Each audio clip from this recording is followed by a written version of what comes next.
Hello grade 3s. Welcome back to WorksheetCloud. Welcome to your grade 3 English lesson for today, and I hope you've had a lovely day so far and that you're ready to learn with me again. If there are any things during the lesson or after the lesson that you don't understand, or if you have a question, you can ask mommy or daddy to help you send an email to grade3@worksheetcloud.com, and we'll try and answer your questions as quickly as possible. So if you haven't watched a lesson with us before, or if this is the first lesson that you are seeing me, my name is Teacher Taryn, and we are going to do some grade 3 English home language today, and we are going to look at collective nouns. Now, collective nouns are very interesting because we use those to color in our writing. We can use them to make our writing sound a little bit more interesting or to make it a little bit more colorful, and we first need to know what a noun is. Now, we've already done nouns before, but let's quickly revise what they are. A noun tells you who or what made something happen somewhere. So a noun can be a person or people, like a girl or a boy or a mom or a dad, or it can be an animal like your dog or your cat, or a fish or a tiger like in the picture. A noun can also be a place, so it could be your house, could be your classroom, your school, a shop, a field, the garden, so any place that you can go to. And it can also be a thing. So here we've got a backpack, but it can be a computer, a mouse, a pencil, piece of paper, or something that you can eat. So if we know what a noun is, we can know what a collective noun is. Now, a collective noun is just a name that we give to a group of nouns. So we're first going to look at groups of people. Because remember we said a noun is a person or people, a place, a thing, or an animal. So let's have a look at groups of people. Okay, so here we have a little boy, and a little boy is a noun. We said that right in the beginning. And we have one boy or one student. Now, if we have a lot of students or a lot of learners, we can call them a class of students. And this is something that we are very familiar with. When we go to school or we sit in our classroom, our teacher will talk about her class of students. Okay, here we see a soldier, and you can see he's dressed in camouflage, and there is one soldier. But as soon as there are a few of them, more than one, a group of soldiers we call an army of soldiers or a unit of soldiers. Now, there might be more than one collective noun for something. We're only going to look at one of them, and maybe I'll give you another one for that noun. So we said a class of students, but you can also call it a school of students. A troupe or a company of actors or actresses. A crew of sailors. A pack of thieves. A team of players. So you can have one soccer player, or you could have a team of soccer players if you have more than one. A choir of singers. Okay, our next collective noun group that we're going to look at is groups of animals. Now we know that animals are nouns. And how do we know that they are nouns? What do we use to identify or to find a noun? We use our senses. So if we can see something, if we can hear it, or if we can smell it, if we can taste it, if it's food, or if we can touch it, that means it's a noun. So let's have a look at different groups of animals. Okay, our first one is one fish. Now, if we have quite a few fish, we've done this before. We have one fish, and the plural of fish is fish. We don't say fishes. So one fish and a group of fish. Now the name for a group of fish is a school of fish. Here we see there's an elephant, one elephant, and here are all his elephant brothers or sisters or mommy or daddy. There's a group of elephants we call a herd of elephants. Now, herd is a collective noun that we use quite often because we use herd for most cattle, and cattle are animals that you will find on a farm. So we also say a herd of cows or a herd of sheep. So a herd of cattle. Okay, our next animal that we see is a camel.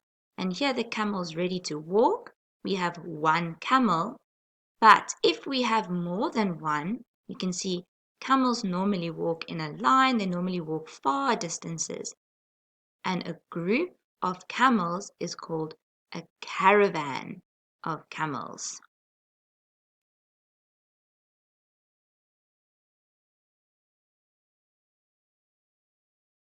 Okay, our next animal that we've got here is an insect, an ant. We have one ant. And normally we don't only see one ant. Ants walk in hundreds or thousands of ants together. We call those a colony of ants. One bird, and here we can see the bird is sitting on a tree stump. We have one bird, and when we see quite a few birds that fly together, we call them a flock of birds. So the next time you see a flock of birds that are flying in the sky, you can say, look, there is a flock of birds, because you know what to call a group of birds now. Okay, we have one bee, and if we have a few bees, we call them a swarm of bees, or we can call them a hive of bees. Okay, now let's look at a few more of these collective nouns that we can use for animals. A litter of puppies, a troop of monkeys, a tower of giraffes. And you might find some of these quite funny because a giraffe does tower over us. A crash of rhinos, a float of crocodiles, a gaggle of geese. And geese, while they are walking on the ground, they are called a gaggle of geese. Okay, so our next group that we're going to have a look at is groups of things. Now, things can be food, it can be things that we use to read or to write with, anything that we can touch. So here you can see there are some stars, there's a ship, some books, some cookies, there's a car. So let's have a look at what we call groups of things. Okay, our first group is going to be the star. We have one star, and a group of stars we call a galaxy of stars. We can also call it a constellation of stars. But a constellation means that the stars are in the same place every single time. Sometimes we can make pictures out of them and we give a constellation a name. Okay, our next group is going to be one cookie. And here you can see is a bunch of delicious cookies that we would love to eat. And a group of cookies would be a batch of cookies.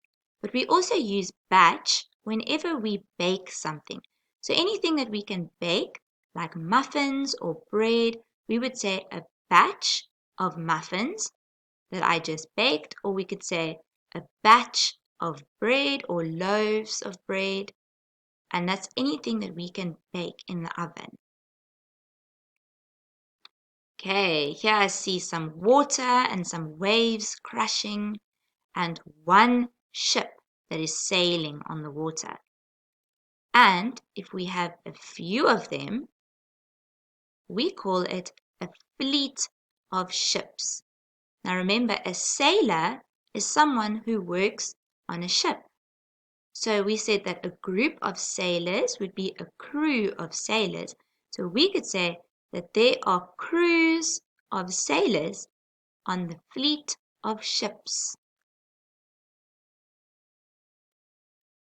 Okay, here we have one book. And now we've stacked a few books on top of each other. We can say we have a pile of books, or we can have a collection of books. Now, when we have a collection, we're talking about a specific story that might happen over a few books. And if we put them in a bookshelf, or we go to a place where the books are stored, we can call it a library of books. Okay, so if we have a few or a lot of photographs, we can put it in an album of photographs. We can have a gallery of pictures. So that could be a lot of pictures that we've grouped together. A flight of stairs, and that is something that you climb when you walk up a flight of stairs. A pack or a deck of cards, and those are the playing cards. A string of pearls, a chest of drawers. So this is something that we say without even knowing that we're using the collective noun. So we talk about a flight of stairs without even knowing that that is the collective noun for more than one step. Or a chest of drawers, that is the collective noun for more than one drawer. And we talk about a pair of shoes because we don't ever only wear one shoe, we always wear two of them. So the collective noun for shoes would be a pair of shoes or pairs of shoes. Okay, grade 3s, remember that there are many more collective nouns than the ones that we've looked at today. Maybe you can go and have a look for some more collective nouns, or you can go and have a look for different names of the collective nouns that we've already looked at today. So grade 3s, I hope you've enjoyed watching the lesson today, and I hope you've enjoyed learning something new and interesting. I hope you have a lovely afternoon further. Until the next time that we can see each other, goodbye grade 3s. And this lesson was brought to you by WorksheetCloud.